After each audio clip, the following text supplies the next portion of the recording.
Station पर शाम ढल रही थी। प्लेटफॉर्म नंबर 3 पर भारी भीड़ थी। कबीर एक वास्तुकार अपनी ट्रेन का इंतजार कर रहा था। वह हमेशा व्यवस्थित समय का पाबंद रहता था। उसके पास पूरी यात्रा का एक प्लान था। बस काम की फाइलें चेक करनी है और ज़्यादा किसी से बात नहीं करनी है। तभी घोषणा हुई कि उसकी ट्रेन 2 घंटे लेट है। कबीर ने माथे पर बल डाला। अव्यवस्था उसे पसंद नहीं थी। वह वापस अपनी सीट पर बैठ गया और अपने लैपटॉप में खो गया।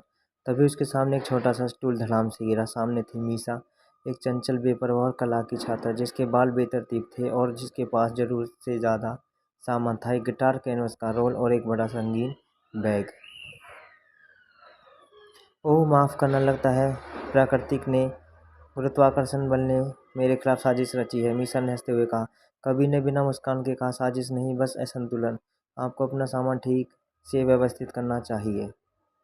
मीसा मुस्कुराई। आप शायद दुनिया को व्यवस्थित करते हैं, है ना? मैं मीसा हूँ। कबीर।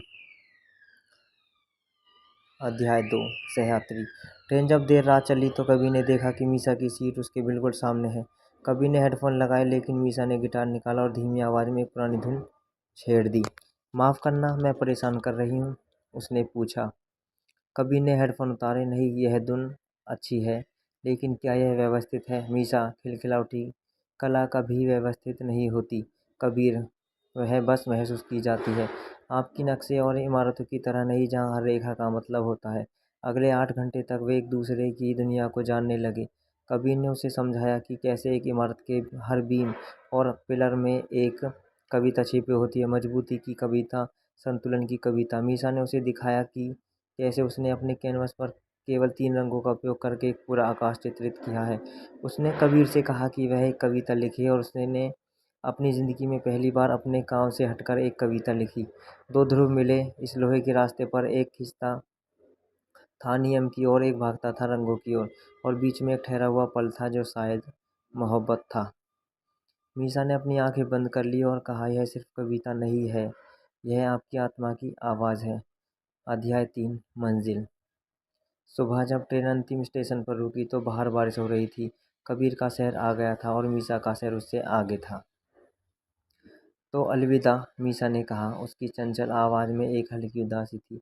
कबीर ने पहली बार अपना सारा संकोच छोड़ दिया। उसने मीसा का हाथ पकड़ा, जिसने अभी भी उसका गिटार और कैनवस पकड़ रखा था। मीसा, कबीर ने कहा, मैंने पूरी यात्रा अपनी फाइलें चेक नहीं की। मैंने अपनी ज़िंदगी का नियम तोड़ दिया, और यह व्यवस्था मुझे बहुत अच्छी लगी। मीसा मुस्कुराई। उसकी आंखें चमक उठी। तो क्या आप हमेशा व्यवस्थित रहेंगे?